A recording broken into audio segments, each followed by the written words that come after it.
Di, ang ginagawa ko ngayon ay nagluluto ako ng sinigang. Sinigang na kamyas.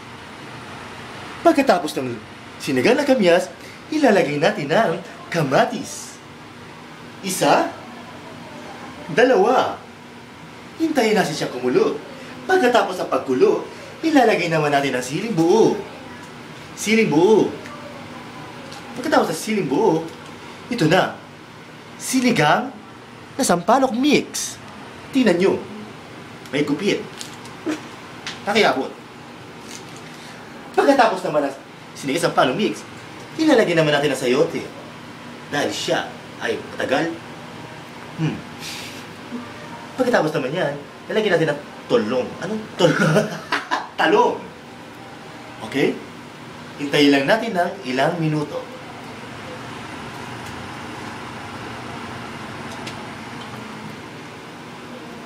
Pagkatapos na maluto niyan, andun ang kanin.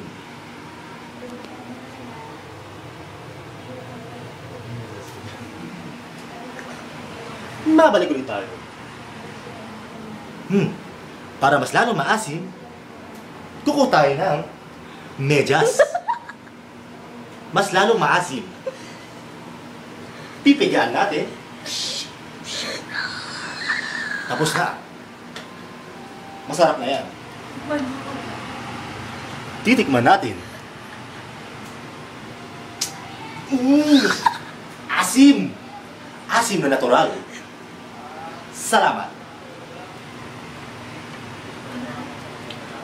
Babayong!